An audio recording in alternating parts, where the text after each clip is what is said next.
Thank you very much, Emma. Ladies and gentlemen, it's a real delight to be back in Hillsdale again, a part of normal America. You know, this week is a heavy travel week. I'm going to be at Yale University on Friday, where I'm going to do my best to point out to them that they have a lot of changes they need to make if they want to be known as the Hillsdale of the Northeast. And as a few of you know, I recently finished, I should maybe say, I recently survived a year as an inmate at the University of Colorado at Boulder, which is Berkeley with snow, right? In a fit of madness, they decided they wanted to hire a conservative to come try out for a year, or actually 3 years is the idea, and I said I would try it for a year and no longer. Boulder, of course, their idea of a conservative at Boulder is a Trotskyite, right? And so after I got there, I thought this will be interesting. I'm kind of a gonzo guy. I've been at Berkeley. How hard could this be? And I had a lot of fun with them because I've been getting invited to all kinds of liberal audiences who wanted to see this exotic zoo animal in their midst. And the first thing I would tell them is, you know, you have it all wrong. I'm going to let you in on a secret. I shouldn't, but I will. Conservatives love Boulder. And they would say, really? And we love Boulder especially for the green belt that's around it. The environmentalists 30, 40 years ago put in a green belt to control growth and preserve their quality of life. And I said, the green belt is the best feature of Boulder. I wish they had one in Berkeley. I mean, the green belt makes the quarantine so much easier to enforce. You see, it's easy to have our Tea Party picket lines set up around the perimeter, and when a liberal's trying to escape out in the real world, we round them up, hand them a bag of fresh organic kale, and send them back into the village. And you guys just stay there. It's perfectly fine with us if you wreck Boulder and Madison and Cambridge and Berkeley, if the rest of America is relatively safer. And then things usually went downhill from there. I had a great time, actually. I was actually embedded for a semester in the Environmental Studies department. Boy, that was fun. I'm going to begin tonight with my conclusion, and then show you how I got to this conclusion. My conclusion is that decades from now, I think historians are likely to look back on the hysteria over climate change today the way we today look back on prohibition, as a comic misadventure that shows the harsh limits of political enthusiasm directed against basic facts of nature and society. However, and here's the complicating part, whether we'll avoid committing the folly of embracing the energy equivalent of prohibition is still undecided. I'm thinking that we won't, but it may be a close run thing for a very simple and elemental reason, and that's the environmental movement, which is deeply authoritarian at its core, has an unquenchable will to power that cannot be satisfied and will not be denied. And so the fate of this is in the balance, as Al Gore might have said in a different way. And as I say, we can't tell yet whether this will be looked back upon as a comic misadventure or a tragic misadventure. Now, the formal title of my speech this evening is "A Funny Thing Happened on the Way to Global Warming." And I love this title. I wasn't sure, though, whether Tim Casper and Doug Jeffrey weren't being mischievous a little bit, thinking that my, double chin, I was starting to look like Zero Mostel. You need to be a little older to get that reference, I know. But I do like the title. But actually, 3 funny things have happened on the way to global warming. 3 of them. First, the warming stopped. Imagine that. Second, the policy agenda of the climatistas, as I call them, or an even better term for the climate crusaders is thermogeddonites. I didn't think of that. That's Britain's Lord Monckton came up with that, and I think that was really good. But the policy agenda of the climatistas has been revealed to be completely absurd. And I'll walk you through that here in a moment. But there's a corollary to that. As a thought experiment, even if catastrophic human-caused climate change turned out to be true, environmentalists are the last people we would want to put in charge of dealing with the problem. Full stop. When I'm in a mischievous mood, I did this at Boulder a lot, I would say to environmentalists, I said, look, let's just quit arguing about the science, it's really tedious. But only conservatives could fix this, you know, and that was always fun. The third funny thing that has happened is something that no one predicted. There's been some talk about it today at lunch and other presentations, and that's the revival of the oil and gas energy sector through the technological revolution of directional drilling and rock massaging. That's what I call fracking, rock massaging. No one saw this coming. As recently as 10 years ago, all the official forecasts, including of a lot of the energy companies, ExxonMobil's annual forecast, British Petroleum, they all predicted continuing declines in oil and gas production in the United States. And by the year 2020, not far off from now, the United States was predicted to be importing 20% of its natural gas from guess who?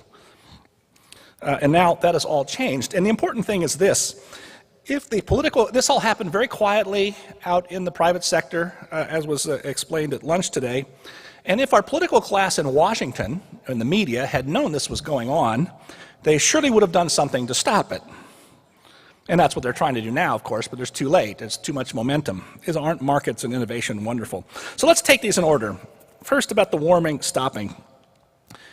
Between roughly 1978 and 1998, a 20-year period, the catastrophic global warming scenario seemed to have some evidence on its side. During that roughly 2-decade period, the global average temperature rose suddenly and sharply by about 0.4 of a degree Celsius. And conveniently, that was right in line with what a lot of the newfangled computer climate models predicted. But then, as we say, the funny thing happened. It suddenly stopped, even though greenhouse gases kept rising in the atmosphere at a steady rate. Now, at first, the pause, as it's come to be known, could be plausibly attributed to random year-over-year variation, what ordinary people call weather, or what the scientists call a basically chaotic climate system that they will quickly acknowledge they don't fully understand, and a couple of other one-off events like the Mount Pinatubo eruption in 1992, which changed some things. But now we're going on almost 18 years, really almost 20 years, depending on how you treat 1998, which I won't do now. But we're going on 17, 18, up to 20 years without any warming, and all the models are starting to be falsified.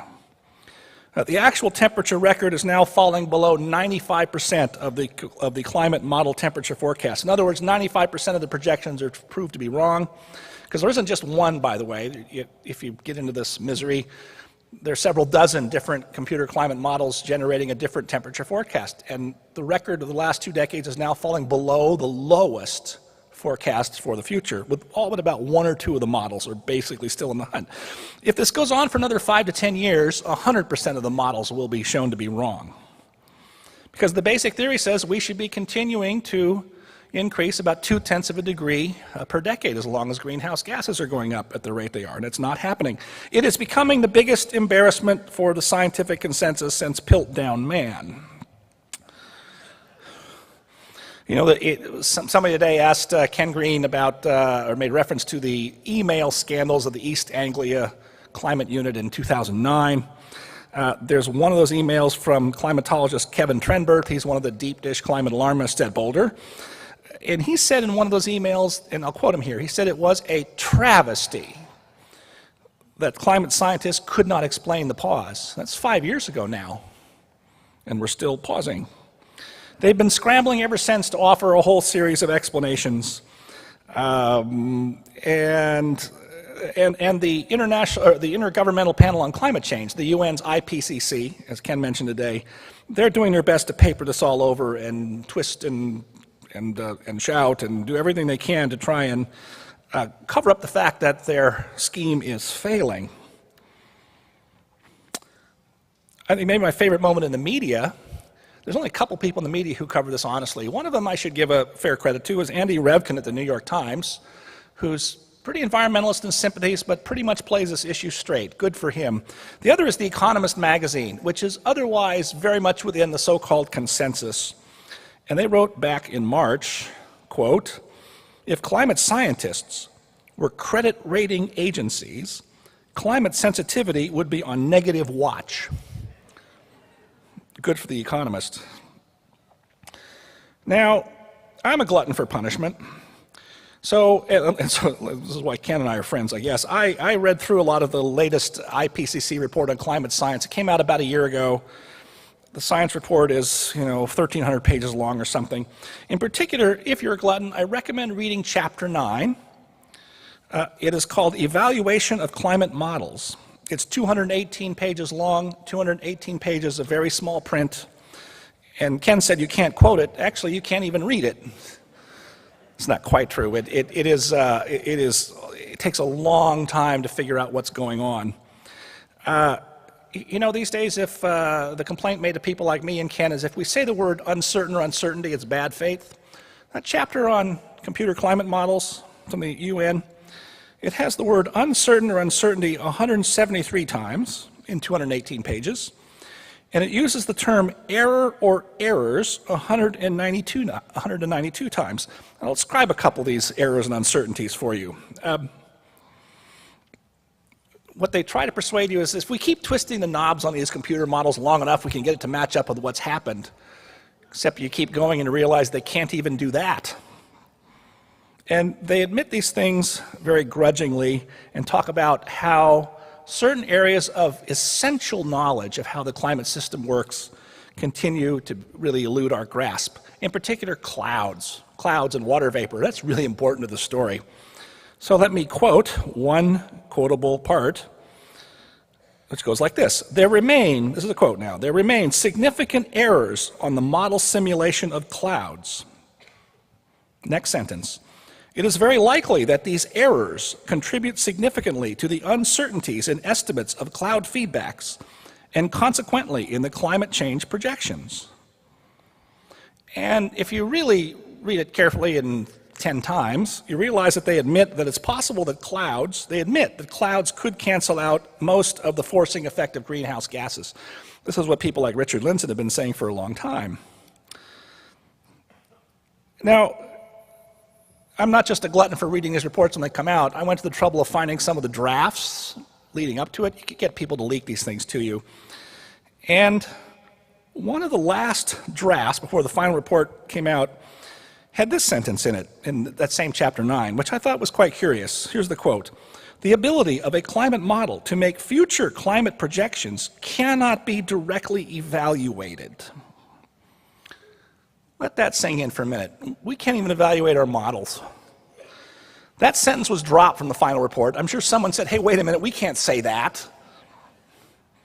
Instead, after a lot of mumbly mouth stuff about why the pause is happening and we're still confident that we want to keep playing with our knobs, this sentence appeared instead. This one's even better, actually, when you think about it. Quote, these projections were not intended to be predictions over the short timescales for which observations are available to date. Translation, pay no attention to our models behind the curtain. Just trust our judgment that the end is near. The great social scientist James Q. Wilson used to say that social scientists should quit trying to predict the future because they can't even predict the past. I think the climate science community might well heed that advice. Where is the missing heat if you want to just go from the orthodox climate theory? Most of the climatistas say it's going into the deep ocean. And while that's a plausible theory, we have very little data to substantiate it, and some data that's coming in recently suggests that it's not happening. And we have even less understanding about how that might play out in the future. Other explanations for the pause include unusual western Pacific wind patterns, I'm not making this up, aerosols, which means higher level particulates in the atmosphere, and my favorite, increased solar variation. There's this thing up in the sky called the sun. You may have seen it. And what's strange is that not an awful lot of people, not just ordinary citizens who wonder about this, but scientists even, would say, what about variations in solar radiation and sunspots? And the climate science community always says no. And their official models, if you read them, say it's a very tiny factor in any variation in the climate. And so for them now to say solar variation is driving the pause, that's interesting, isn't it? How convenient. We're up now to something like 57 possible explanations for the pause. I think they're pulling that off a ketchup bottle, right? Now, the pause and the admittedly persistent limitations and errors of the computer climate models resemble, in my mind, the kind of anomalies that the philosopher and historian Thomas Kuhn famously explained should constitute a crisis for a dominant scientific theory. And while the climatistas refuse to acknowledge it, this crisis is causing some serious second thoughts about the basic question of climate sensitivity. In other words, Ken gave a short primer on this afternoon if you were here. It's true that greenhouse gases raise the temperature a little bit, and the climate sensitivity models have always said, and they've always been rigged to say, it's going to do a lot. And there are more and more studies published in the peer-reviewed scientific journals saying, you know what, we have been systematically overestimating climate sensitivity. It's much, much lower than we've been led to believe. And really what this comes to is this is really a non-problem, or not the kind of problem we've been told about. But instead of confronting the fact that their cause has floundered mostly of its own dead weight, the climatistas have ratcheted up new levels of bad faith and grasping authoritarianism. That's the technical terms for what they're doing, I think. The result of the latest catalog of exaggerated claims and appalling cliches is endless. But the most egregious one is one that I'm sure many of you have heard of or seen it on TV. It's the ubiquitous refrain that 97% of all scientists believe in climate change. By the way, they even use that word believe like it's an article of religious faith, which I think is also a curious thing. And it's not just climate advocates. NASA, a federal government agency, says they have a web page that says that phrase, 97% of scientists believe in climate change. That's our government speaking now. And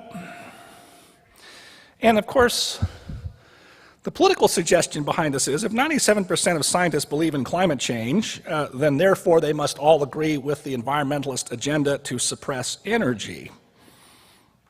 So where did this 97% figure come from? When you explore its lineage, it turns out to be about as convincing as a Chicago election. The no, you can't believe that, right? The most prominent form of it comes from a paper by a professor in Australia named John Cook at the University of Queensland. And he published this paper in an obscure journal, and it's just rocketed around and become the big thing. And what this study purported to do was review the abstracts of 11,000 climate science articles. Now just stop right there.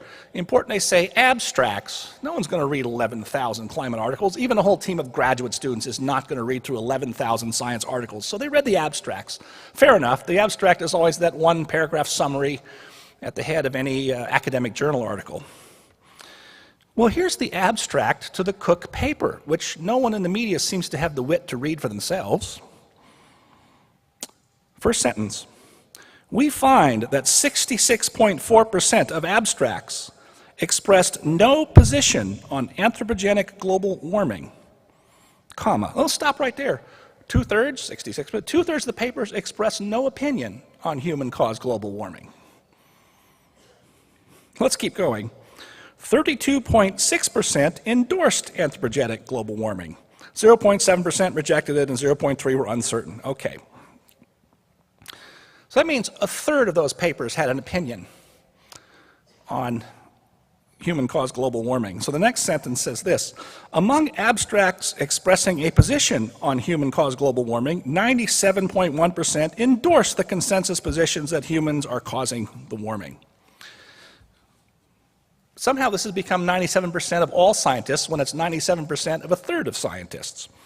Or you might put it this way, you could just as easily say 66% of scientists publishing in the field have expressed no firm opinion on the matter. Or still another way to think about it is, this is the grandfather of all simple-minded tautologies. Among all the scientists who agree with the consensus are all the scientists who agree with the consensus. That would be an adequate way of saying it. Now, initially, Professor Cook refused to share the data with anybody else to review how they've been coded and whether they matched up. That's always a bad sign right there, isn't it? But of course, in the modern world, with things planted on internet databases, somebody found the data. And lo and behold, some of the articles turned out to be not really about climate science at all. One article that was billed as a science article was about US media coverage of climate change issues. Strangely, in those 11,000 papers was not a single one from Richard Lindzen of MIT, he's the most prominent skeptic in the climate science community, who has been publishing on the subject since 1961. None of his papers were included somehow. And yet, this phrase, I mean, you can't go anywhere now without seeing it, or, get on the Center for Climate Progress without seeing it. 97% of scientists agree or believe in, right? Well, it's clear that the climate establishment has become as narrowly intolerant as any department of gender studies on a college campus, and for much the same reason. What this really masks is a will to power, as I said at the beginning. There's a pretty good new book out on American environmentalism called The Climate of Crisis by Emory University historian Patrick Allett. It's not a bad book. I reviewed it last week in the Weekly Standard, and he thinks that the next generation of scientists, like previous generational successions, will seek to overturn the conventional wisdom of the current community. I hope he's right about that. I understand the academic dynamic, but I'm not so sure. I don't think it's like history, where each generation of historians likes to say the previous one was all wrong about the American founding or something, right? I'm not sure it works that way in science. I think he underestimates how deeply the environmental movement is invested in the idea of catastrophic climate change. But that leads me to the second funny thing that happened on the way to global warming. And that's the still incomplete realization of the sheer absurdity of the climate policy agenda. Now, global warming was always the dream issue for environmentalists because it gave them license to commandeer the entire energy sector of the entire world. And as energy is the master resource that enables all other resource use, it's, I would say, the platform for material human progress itself. Getting control of energy is the commanding height of human civilization. But what they have proposed is a transformation of the world's energy system so sweeping and so unrealistic that it would make King Canute blush with embarrassment. And here I'm going to have to walk you through a few numbers. I tend not to like to try and do numbers in a talk like this because it can be hard to follow. I didn't want to do PowerPoint for the same reason as Ken, because numbers on a screen are even worse in some ways because you can't see them. And so I'm going to try and stick with me on this, and I'll make this as straightforward and comprehensible as possible. But you begin with this. The target of climate policy orthodoxy is an 80% reduction, 80% reduction in carbon dioxide emissions worldwide, not just the United States, worldwide, by the year 2050. 80% reduction by 2050. I call it for shorthand the 80 by 50 target. Now, no one actually knew what this meant in practice till I and a few other people got after it. And you throw out these large, 80% of something and, 6 billion tons of emissions. What does this all mean? It's hard to know when you're throwing around these my eyes glaze over numbers, right? Well, here's how this works, and I'll translate this into real terms for you. The big round number you start with is that, it's changed a little bit, but this is good enough for our purposes here. The figure that the Department of Energy starts with from a few years ago is the US, we'll just use the US for now. US emitted about 6 billion tons a year of carbon dioxide. That's about 20 tons per capita, 20 tons for each of us. Now, 20 tons sounds like a lot. One little fact that's fun is each one of us individually exhales about 800 pounds a year of carbon dioxide just from breathing. So you can see your nice down payment on the way to your 20 tons just from breathing in and out. So that's not really that much if you think about it then, 20 tons. Now, an 80% reduction, it's actually 83% in the Waxman-Markey bill, but don't worry about that. It takes us down to about 1.1 billion tons. Or if you want to just keep it simple, we're going from 6 billion roughly in round numbers to about 1 billion. Now, the first threshold question I got curious about was, when was the last time the United States carbon dioxide emissions were that low? You can figure this out. It takes a little bit of work. It's not that hard. You've got to go through the historical data tables that are available. And the answer you come to is that the US last emitted 1 billion tons of carbon dioxide around 1910, maybe 1905. That's another calculation someone else did that's pretty good. In 1910, the US had only 92 million people. And if you do the math, that meant we had about 10 tons per capita emission, so about half of the level we are today with 92 million people. However, in the year 2050, if the Census Bureau is right, we're going to have about 420 million people in this country. What that means is if we're going to have to stay under 1 billion tons of total emissions for the whole country, each one of us will have to lower our per capita emissions to 2.5 tons a person. That's 1/4 the amount our great-great-grandparents emitted 100 years ago. When, by the way, their incomes were, a fraction of what they are today, didn't have air conditioning, didn't have flat screen TVs, didn't have a lot of refrigerators, didn't have many cars. You're starting to see where this is going. I did look up, when was the last time the U.S. was, I think, by the way, U.S. carbon dioxide emissions may have never been that low, even in the colonial era when we were only burning mostly wood and some whale oil. But from the data tables, I was able to figure out that the last time we were at 2.5 tons per capita of carbon dioxide emissions was 1875. There is a technical name for this kind of policy target. That name is Looney Tunes. This is not going to happen in 36 years or whatever that time frame is off from now, right? There are a few nations that emit at 2.5 tons per capita that we can look at as possible models.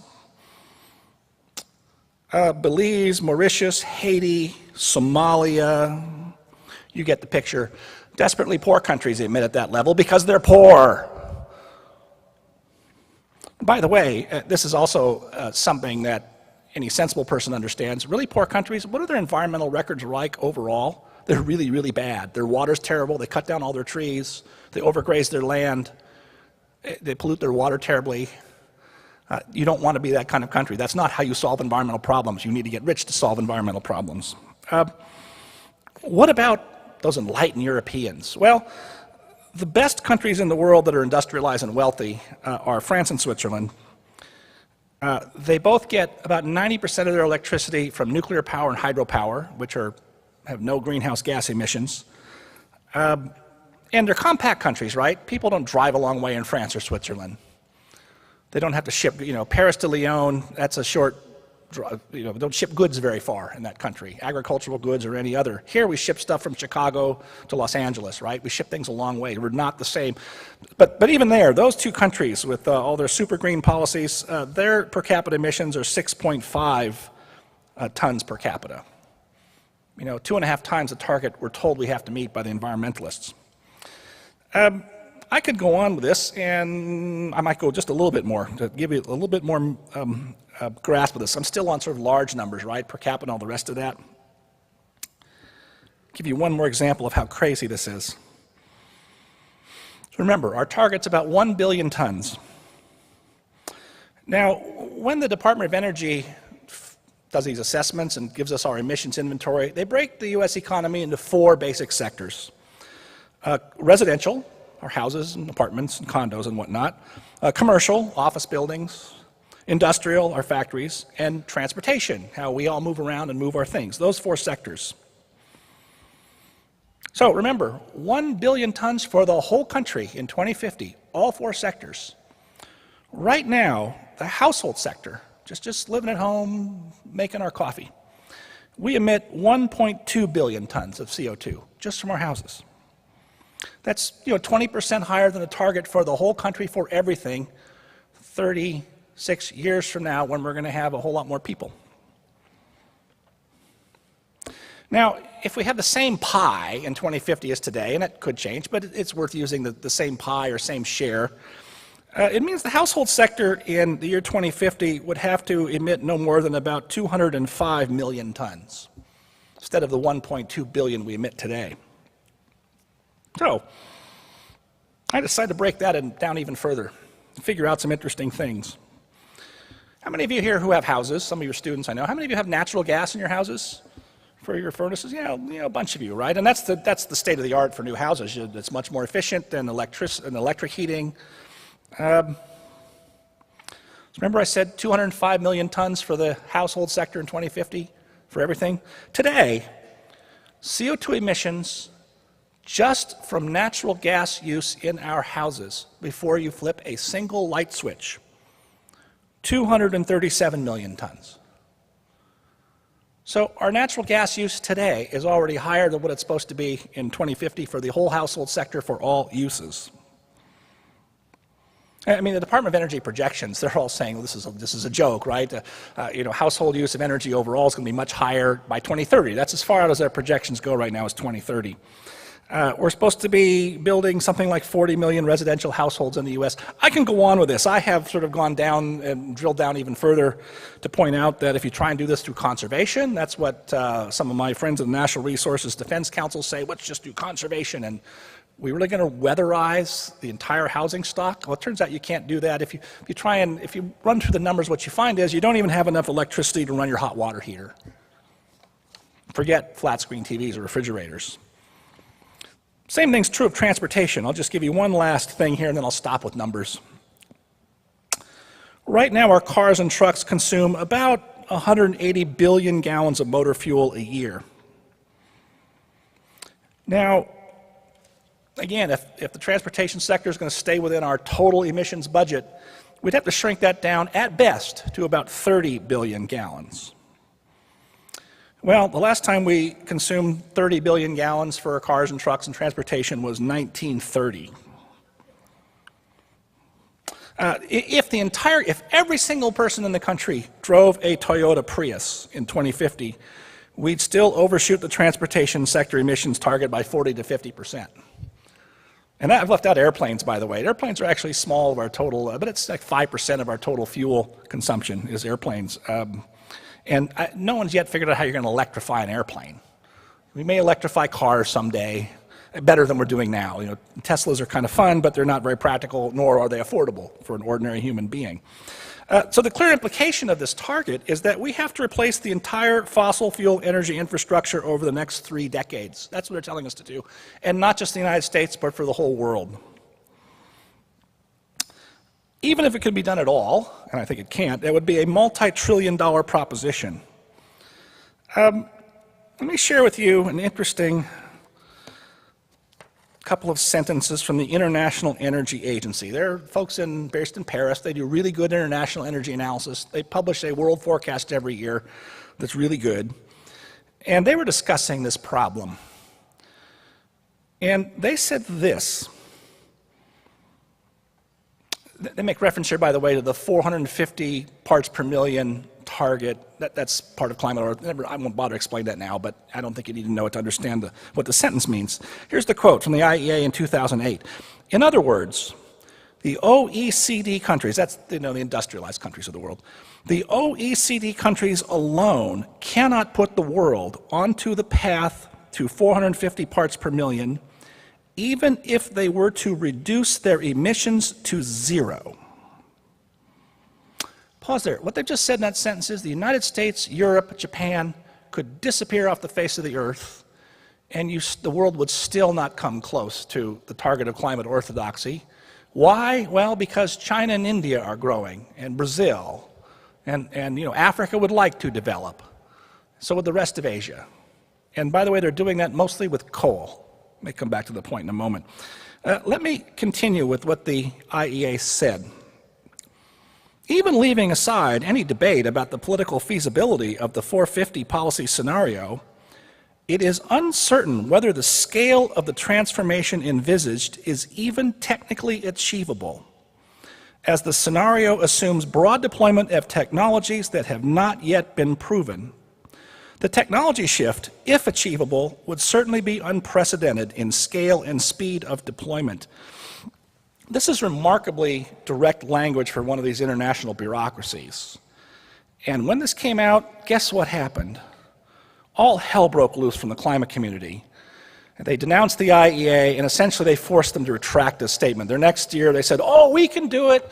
They went back to the usual happy talk cliches of unicorn flop sweat and all other, banana peels and all the other things we can power the world with.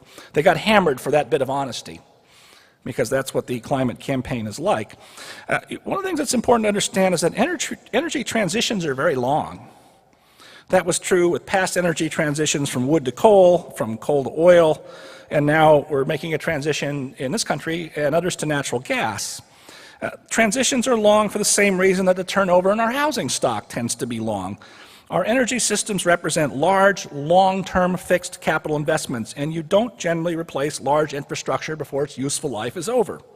because that's economically wasteful. It'd be like remodeling your whole house because you don't like the color in the kitchen and the bathroom, or replacing your 2-year-old refrigerator with a new model because it's 10% more energy efficient. But that's the energy equivalent of what the climatistas want. They want a multi-trillion-dollar outlay to replace energy systems that are not worn out, and importantly, whose conventional air pollution has already been reduced to the vanishing point. Now, I'm pretty sure, in fact, I would bet a lot on this, that both Robert Bryce and Mark Mills tomorrow, who are absolutely fantastic, they're going to go through some of the comparative defects of the current menu of alternative and renewable energy supplies that make the environmentalists wake up happy in the morning, like wind and solar and biofuels. Suffice it today, as a placeholder till you hear from Robert and Mark tomorrow, is they're vastly more expensive and not scalable to global or even national needs, and in many cases have enormous negative environmental trade-offs of their own. Ken mentioned a few today about ethanol, but that's true of wind and solar as well. Meanwhile, what is going on is, as in so many other domains, the Obama administration's not waiting. We're going to take executive action. The Supreme Court in 2007 improvidently told the EPA that, yes, you can regulate greenhouse gases under the Clean Air Act, a law written for a completely different problem with tools that are completely inappropriate to this problem, even if you think it is a giant problem. And so they have announced this very complicated and convoluted plan to regulate the electricity sector in the United States. And as these things go, it's 675 pages of the main plan, and then the 400-page impact assessment that analyzes the costs and benefits. And it's very hard to understand. They emphasize their flexibility in announcing this. We're going to, and each state has a different target based on its carbon intensity, because some states like, I've never looked at Michigan, but Ohio and Indiana get about 80% of their electricity from coal. Washington State gets almost none of their electricity from coal because they have all those old nuclear power plants and all those big dams on the Columbia River. So different states have different electricity profiles. And they're trying to take this into account, although of course that's where the mischief begins, because a bureaucrat's flexibility today is their mandate tomorrow, right? So there's all this language about, we'll have a menu of options. Because, by the way, without getting into the legal parts of this, they can't directly say to an individual coal plant, you have to shut down or you have to reduce your emissions by some unrealistic amount, because that would fail a legal challenge. But they can do it indirectly, and bureaucrats are great at that. So what is this menu of things you can do? Conservation, increase your heat rate, and maybe even they say a cap and trade scheme between different states and different regions. And although, again, if you peel this apart very carefully, it looks like a wealth transfer from red states to blue states. Who knows what it will cost? But the EPA claims with a straight face that this scheme will reduce everyone's energy costs. Now, I've been asking the question, there's several states, this one student this afternoon made a question about states with renewable portfolio standards. This is where we mandate that you're going to get your electricity from windmills and solar panels. You can't point to a single state with a renewable portfolio standard where the energy costs have gone down. Quite the opposite. All those states have higher than average electricity rates. When Gina McCarthy, the head of the EPA, was announcing this back in June, I'm watching all these unbelievable claims, and I just kept thinking, when is she going to say, if you like your utility rates, you can keep your utility rates? That's what she's saying. It was unbelievable. Contrast that typical bureaucratic dishonesty with Barack Obama himself. I want to give him a little credit for honesty here. Back in the 2008 campaign, he said this, some of you may remember this, quote, "Under my plan of a cap and trade system, electricity rates would necessarily skyrocket. Businesses would have to retrofit their operations. That will cost money. They will pass that cost on to consumers." End quote. I don't see why we shouldn't take him at his word. Now, I'll just give you one more. One of the EPA fact sheets. Again, I'm a glutton. I read through these crazy things. It's, I have no life, I guess. One of the EPA fact sheets says the following. We expect, there's a quote here, we expect extensive and very rapid changes in the structure of the power sector. Again, once you fight your way through the fog of bureaucracies and learn how these things work, you understand what they're really proposing is to make the EPA a federal public utility commission. And they're going to regulate the electricity grid now. Now, the way the Clean Air Act works in shorthand is states are supposed to come up with plans to implement it in their state. That made some sense for conventional air pollution for a lot of reasons I won't bore you with now. Once this rule is made final, I think next June it becomes final, the clock starts ticking and states are supposed to submit a plan within a year of how to satisfy these targets EPA has set out for them. That's a high order. There's all kinds of problems. State departments of environmental quality actually don't have jurisdiction over electricity grids, so they're going to have to get the public utilities commissions and these interagency task force, and the bureaucracy is going to be wonderful. I am wondering and hoping, especially in light of the election results, that there are going to be a number of states who said no to Obamacare will say no to the EPA. Because, by the way, the fallback of the Clean Air Act has always been, if you don't do a plan, we'll come in and do a plan for you and impose it on your state. It's so much better if you do it because you're closer to things. Well, you know, if 20 states said, no, we're not going to do this, and the EPA, yes, has the legal authority to come in and say, we're going to impose a plan on you then, but I think it would break the EPA to try it. And I'll bet they're terrified of that idea, which is why I'm going to be encouraging governors and state legislatures to say no. We're not going to do this. There's going to be a legal challenge, and so it'll be in limbo for a while, but I think that's the right answer. No, we're not going to do this. Finally, on this, then I'll move to a conclusion and questions. The target emissions reduction is just 30% from the electric power sector, which is only one of which only accounts for, what, 35% of our emissions in the US overall, I forget. In other words, you're talking about maybe, if it really worked, a 10% reduction in total greenhouse gas emissions, if it all worked according to plan. The EPA touts enormous benefits from doing this. We'll reduce ozone, we'll reduce particulate pollution. Of course, that's what the Clean Air Act does already. And it's happening very fast, so they're just proposing to do the same thing they're already doing, only in a different way and more onerous. There's one thing conspicuously missing from the claims of benefits in the EPA's assessment. They make no claim that their regulations would affect climate change. And that's because it won't. If you actually, and I try to get a couple reporters to try asking at the White House press, but they would just punt to the EPA. But the question would be, if you run assume this plan works like a charm, and you meet all those emissions targets, what difference would it make if you ran that through the computer climate models for the year 2100?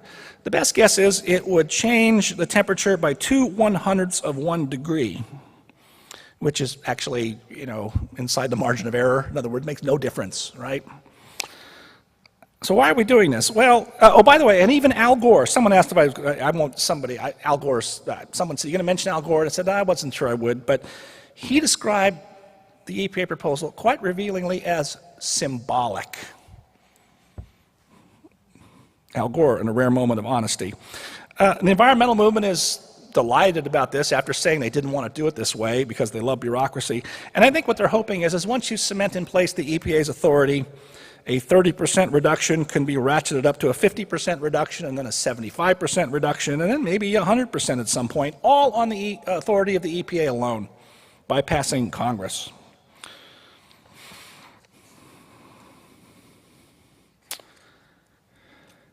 Let me move towards a conclusion and one last quick point, my third funny thing, which I can do in just one paragraph, actually. Here's the point of this middle part of my analysis, the second funny thing, is the cruel irony for the climateers is that the worse the dimensions of climate change, the more farcical are their proposed remedies. So, we may try to close 500 coal plants, or we have still over 500 coal plants, but right now there are 1,000 coal plants under construction elsewhere in the world, and my guess is we're going to build another 5,000 of them at least in the next 20 years.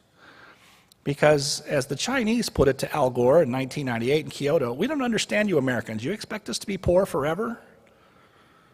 And the Indians said to him, this has never been reported, by the way, the Indians said to him when he was trying to bully them into joining this madness, they said, you got rich on fossil fuels, now it's our turn. When we're as rich as you, then we'll talk about emissions limits. Well, that's about 75 years off for India. And so the real deniers today are the climateers who refuse to consider that their case for catastrophe has weakened while promoting completely unserious solutions that do little or nothing to stimulate the energy transition they say they want. Their default position continues to be simple-minded exaggeration or distortion of every possible angle.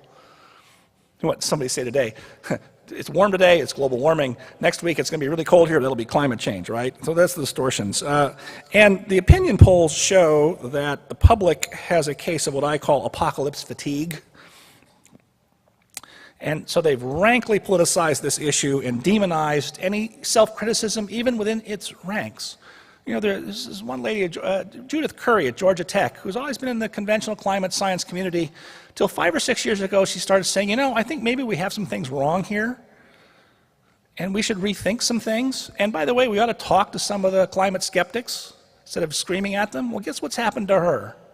She's been cast into outer darkness by the sun. And she was the chairman of the geophysics department at Georgia Tech, person of considerable scientific chops. That's what happens if you raise a dissent or a doubt. Finally, I said that there was a third funny thing that happened, and that was the unexpected revival of oil and gas. And I want to use that to say, as I say, Robert Bryce and Mark Mills will talk about this tomorrow and what's ahead, especially Mark, who has his degree in engineering from MIT. He really knows the nitty-gritties of this. But think about, now, and it's true what people said today, what Ann McElhaney said last night, and what I've just said, the environmentalists are relentless authoritarians. On the other hand, think how depressing it must be to be an environmentalist right now and to see this surge in natural gas and oil production going on that's going to spread around the world, right? I mean, for the longest time, the environmentalists said, we just got to get to using renewable energy and banana peels and whatever else because we're going to run out of oil and coal and gas. Anyone remember peak oil? Anyone heard of peak oil lately? And now the problem for environmentalists is that we're not going to run out of these fuels anytime soon. Again, 10 years ago, environmentalists were saying, you know, we're for natural gas. It's a bridge fuel, they'd say. Now they're against natural gas. They've gone all John Kerry on us. They were for natural gas before they were against it. And again, you have to know environmental folklore here, and I'll end with this. As recently as 1998, that was when the first Kyoto Treaty was signed, environmentalists thought, hey, we're on our way. This Kyoto thing's going to work. In 1999, all the leading environmental groups in America said the leading environmental problem of today is suburban sprawl. And that's where they made a big push in 1999 and 2000, because they thought, well, we've signed a treaty, right? That's a particular tick of the liberal mind, right? You solve problems by having signing ceremonies on the White House lawn. And if you had predicted to an environmentalist in 1998 that not only would the Kyoto Treaty go down in flames, that there would be a massive revival in oil and gas, that the price of natural gas would go from $14 down to $2, and it would suddenly be abundant as far as the eye can see, I think they might have marched out into the sea and drowned themselves. Come to think of it, maybe that's not a... Anyway, I will stop there and turn to your questions and comments. Thank you.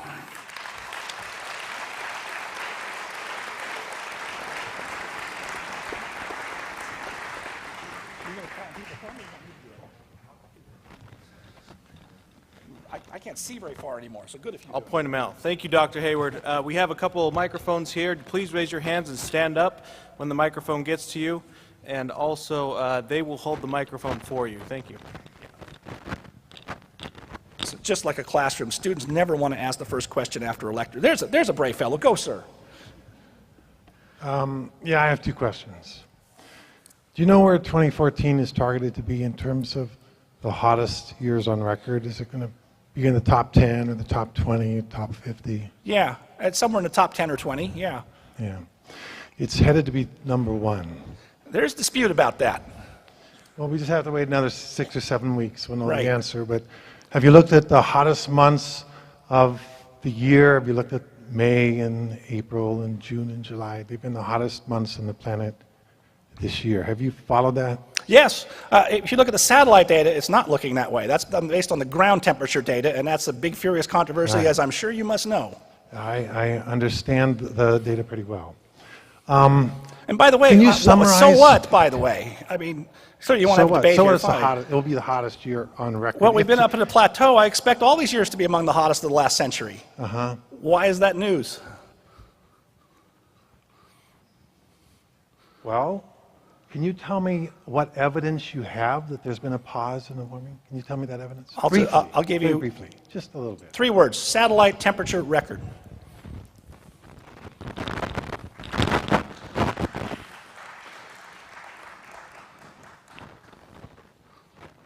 very much for your time coming out today this evening. My question is going to be going back to your talk about Dr. Richard Lindzen dealing specifically with climate models in and of themselves. What, in your opinion, is the specific flaw with hockey stick graphs and stuff that the IPCC uses, specifically what foster things such as the Kyoto Protocol and the UNFCCC? And how can we go about addressing that in today's modern era? Thank you, sir. Hold on. You had 2 or 3 parts there. One was hockey stick, is that right? And then Yes, IPCC. What? I didn't quite take it all in. You're going fast. Sorry. Yeah, basically just the climate models themselves, what the flaws are, how can we go about addressing those, and the hockey stick graph as one of those models. Yeah, the hockey stick's not a model. That's a temperature reconstruction based on a whole lot of what we call proxy data. I quit following that too after about when did the National Academy of Sciences report on that come out? 2007 or 8, and that was before you had the email. The whole email leaks that were so interesting because what it showed is so many of the people who'd worked on that didn't care for Michael Mann very much at all. It was pretty funny to read those. The National Academy of Sciences put a report out in 2007, 2008 about reviewing the hockey stick, and the news headlines all said, "Vindicates hockey stick." Well, I read the report. And guess what? It said something else. I have to do this from memory. I wrote it all in a couple of articles. Toward the end, they did several things. They criticized Mann and his collaborators, Bradley and the other guys, for not sharing their data, not being transparent. Second, they said, the National Academy of Science, Gerald North at Texas was the guy, they were given the data and they looked through it and went through all the stuff and they said, looks to us like this is only really reliable back about 400 years. Before that, we're making stuff up. That's not quite the language they used, but that's what it said. And in their press conference, they sort of said, you know, we've overdone this whole thing. And that's kind of where things were left. And then, as I say, when the emails came out, I wrote 2 articles about it in the week, long articles in the Weekly Standard that just went through saying, look what some of these guys say about each other and about the limitations of their own work. It was pretty revealing and pretty amazing. But partly it was a circle the wagons thing. They didn't want to admit any of those doubts or uncertainties in their own work. And now, of course, Michael Mann is suing National Review and what's his name, Mark Stein, right? And it's a bizarre suit as a libel matter, and we'll see how this goes. I mean, I can't imagine they really want to get into discovery on this. I don't know what Mann's thinking, but, and is that, the IP, so that was not a model, that was a temperature recon, what does the past look like, right? And yeah, the IPCC, I guess the other point of it is the IPCC adopted or inserted that thing in their 2001 report at the last minute. Most of the people who worked on the site never saw it. And that raised a lot of people's ire because it seemed to be put in by the politicians at the end. So, someone else? Thank you very much for coming on and speaking. Just a question for you, because you alluded to this during your whole speech, but never really explicitly said it. How do you separate the science from the politics? In other words, you talked about the being described as a belief, and then all of a sudden this one lady was just going out and saying, this is what I found, and then she was actually cast out. How do you separate that? How do you find the truth in all the muck and all of the political banter? Yeah, that's a good question. Did you all hear the question? Is how do you separate science and politics? I think is that a fair enough summary? Here's the basic problem, and maybe I should have put it this way. Science tells us what is. Doesn't tell us what to do about things. I mean, a corollary position might be, let's go back to the late 70s, when, by the way, if you go back to newspapers or people in content, the leading environmental problem, according to Jimmy Carter, was acid rain. Let's study the matter. We spent 10 years on NAPAP, National Acid Precipitation Assessment Project. It concluded in 3 volumes that the problem was real but overstated. But then what do you do about it? The report didn't say what to do about it. That's what science ought to be about, is describing how something happens.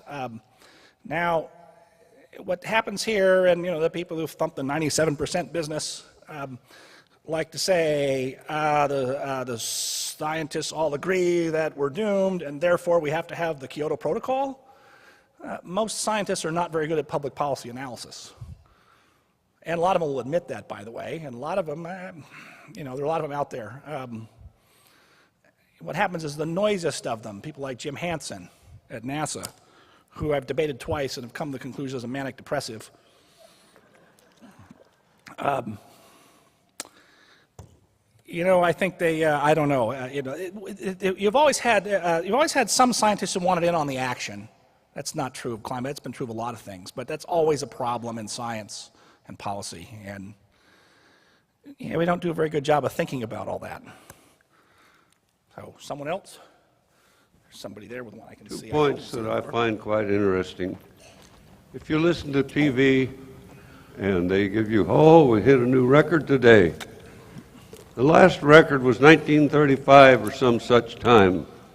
So many records were set in the 30s, and maybe we exceed them by a point or two, by a degree or two. I don't know what was warming it up so much in the 30s. The other point is, very short, there's a very good reason they call Greenland, Greenland. It was warm. Yeah, no, I mean, this is what I call the Groundhog Day aspect of the issue, right? We go back to some of these arguments we've been having for 20 years now. And there continue to be, I mean, I know one guy, Daniel Botkin, who's now emeritus professor of environmental science at UC Santa Barbara. He is going this big, so we try and find all these things in the past to try and find out something. He's going through ship's logs from the 19th century up in Hudson Bay. This is back when all those British sailors would record, you know, what tea they had in the morning, right? To try and see ice extent and see if he can match it up. So we're always trying these clever things to try and figure out, but that only goes back 150, 200 years, right? So there were probably, here's how this happens, there were probably 10 articles published today in the science journals on some aspect of climate. It's the big field right now. Maybe it's 25. And you can't keep up with them all. I try to keep up with them the best I can in Nature and Science and some of the summaries, but it's impossible. That's why I work on the policy of it. Let's assume, again, thought experiment, let's assume it's true. Kyoto? I mean, as the gentleman was saying, it's going to be the hottest year. You still haven't given any solution that's in the real world at all. Hi. Two different contradictory things, both accurate, both within the last year. Both in the northern and southern hemisphere, the Arctic and Antarctic ice floes are melting. That's true, so far as I understand. Secondly, Toledo, Ohio, this last year had more snow than any time in its recorded snow measuring history, which goes back to approximately 1880. So some things are hotter and some things are colder. Your comments? That's why most climate scientists will say we have, at least in the short run and even the long run, a chaotic system. So, I mean, you know, the polar vortex, that's not that unusual. I think we had a lot of those back in the 70s. We had a lot of really cold winters in the 70s around here. I don't think we were looking at it quite in the fine-grained way we are now for climate reasons. Yeah, now I haven't looked at the latest ice data for a year or so. I think, so we're about, the Arctic ice cap is about, I'm going to say, this could be wrong by 5, about 30% below where it was in the late 70s. We started satellite measurements, and that was just steadily down. Then you had a big drop in 2008, was it? And a rebound, and it's not clear yet. We haven't had it, but this last year looked like we had a bit of a rebound up. So we'll see what this winter looks like. I'd want to see that for 4 or 5 years before you see if it's actually a reverse trend. We have time for one more question.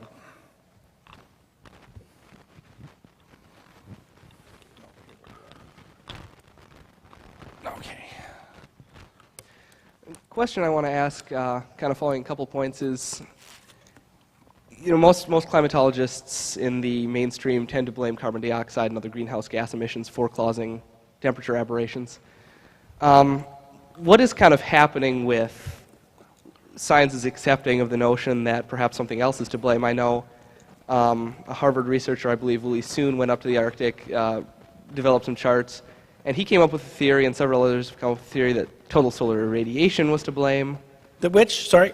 Total solar irradiation, basically solar activity, sun activity. Oh. And also I know some scientists have attributed it to oceanic oscillations. And so, you know, given that those theories seem to match up with actual temperature data far better than carbon dioxide does, is there any growing acceptance in the scientific community that maybe these things are factors more than human action?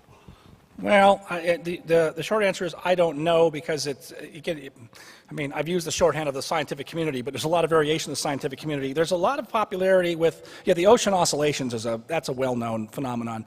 There is a theory popular with people like Hansen, Jim Hansen.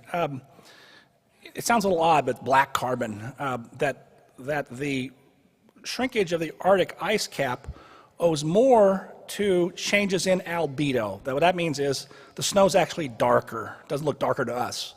But the sun and radiation balances all the rest of that. It's darker, therefore it absorbs more heat and it melts. Now, where's that coming from? Well, our coal emissions are China mostly, but not quite sure about that. So there's a lot of thought on that, and that does make a big difference. If it's that turns out to be fairly easy to control. By the way, without even getting rid of coal, I mean, we've gotten rid of our, we've got scrubbers on our coal plants. China's new coal plants are much lower emissions than the one we've been building the last 20 years because their air is so bad.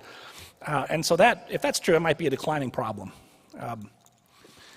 The solar radiation thing has 10 different variations at least, and I'd be hard pressed to get into great detail about them, and so I let them thrash all that out. So that's about the best I can do on that because there's a wide menu on all of those things. Oh, that's right. You said we're done. You're Great. good. Well, Yes. Thank you very much, Dr. Hayward.